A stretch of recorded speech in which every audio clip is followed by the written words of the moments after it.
Alors s'il y a bien un endroit où sans solidarité rien n'est possible, c'est l'Amazonie et sa forêt hostile. C'est à plus de 7000 km de Paris, en Guyane très exactement, que soldats brésiliens bien sûr, et la Légion étrangère patrouillent ensemble sur l'Oyapock, un long fleuve frontière avec le Brésil. C'est d'ailleurs la plus longue frontière terrestre de la France et on le sait peu.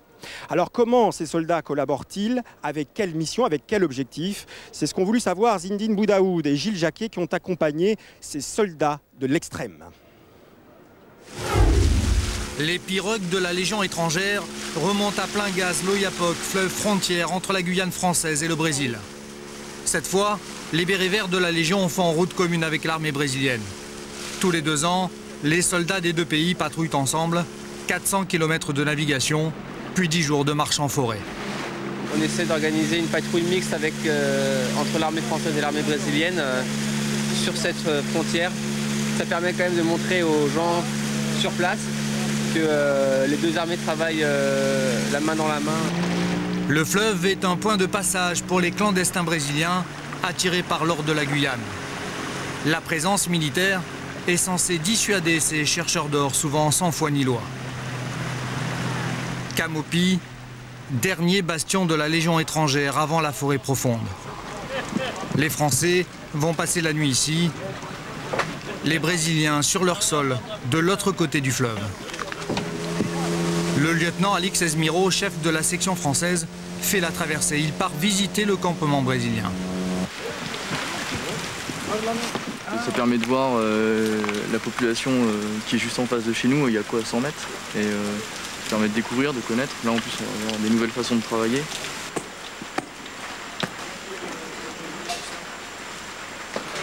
La moitié, c'est déjà construit.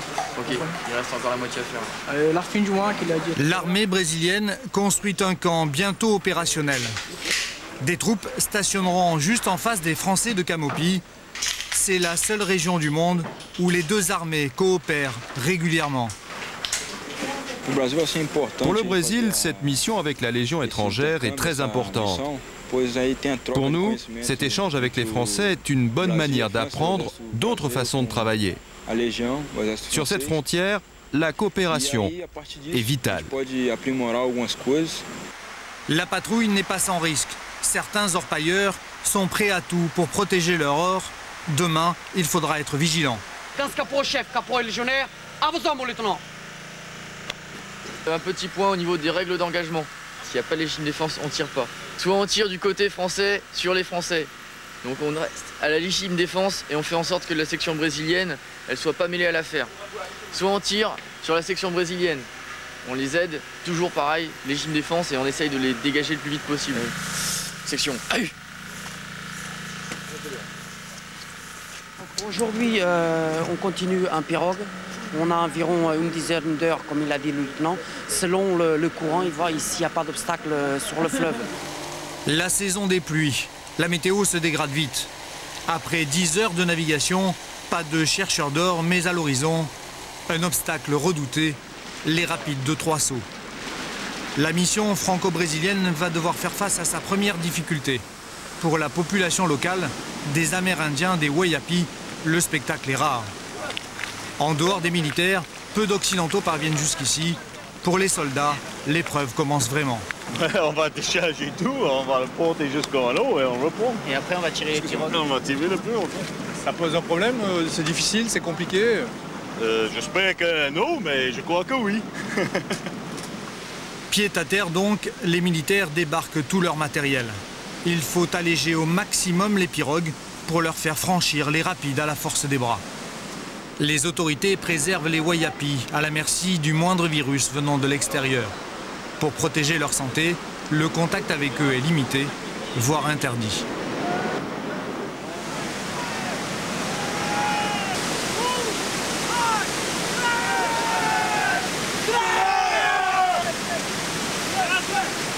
Très difficile. Vous êtes tombé plusieurs fois à l'eau? Ouais, c'est normal, ça glisse beaucoup. C'est pour ça qu'on porte le gilet. Au cas où on glisse, il frappe avec la tête. S'ils sont portés par le courant, o bénéficiaire est apte à aller récupérer le légionnaire. Allez, tirez-le!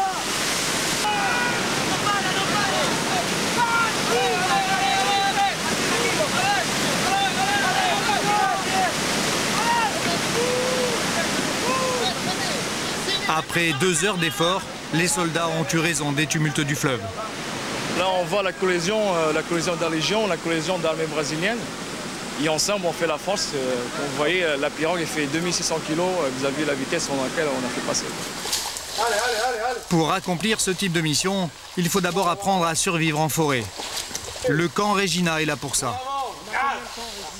Parmi les stagiaires, des Équatoriens, des Colombiens et des Brésiliens.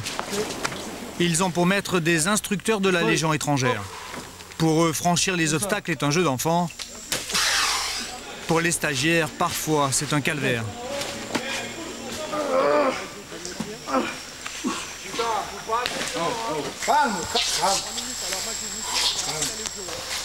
Samson, bonjour. Go! Allez,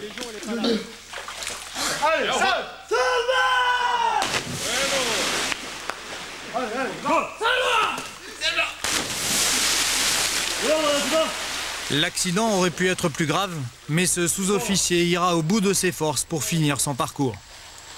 Ici, franchement, on pousse leurs limites de capacité. Et c'est beaucoup plus lent que vous voyez ici. Après le stage, on sera plus tranquille. On prendra une bière avec les Français pour fraterniser. On parlera football, mais surtout pas de la Coupe du Monde de 98. Retour sur le fleuve Oyapock. L'expédition a déjà parcouru près de 400 km. Ah, sinon on coupe, hein. Commando, la coupe, c'est parti là. C'est soulevé là. Depuis 2 ans, aucune patrouille n'était venue jusqu'ici. Il faut donc dégager la voie.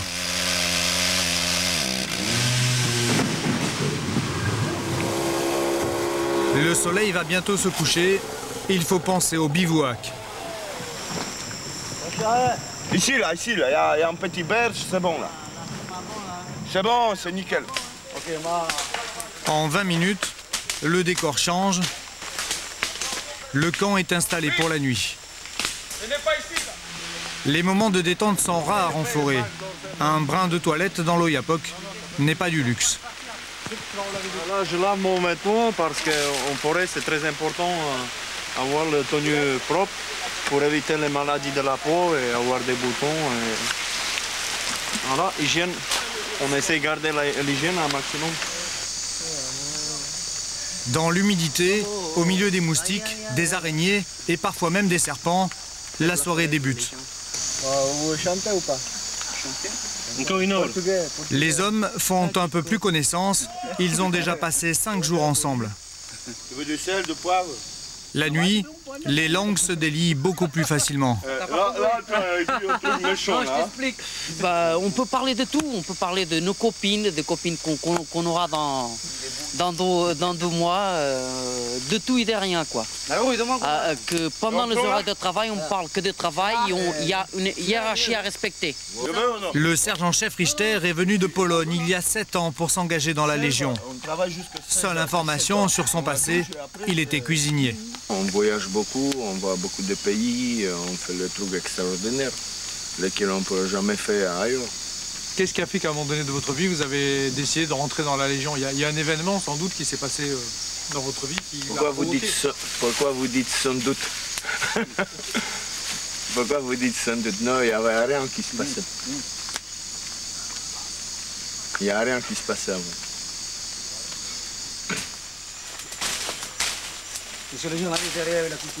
La nuit a été courte. Après 4 jours de pirogue, c'est à pied que la patrouille se poursuit. Au 3e jour de progression, 3 soldats blessés, épuisés, seront évacués par hélicoptère.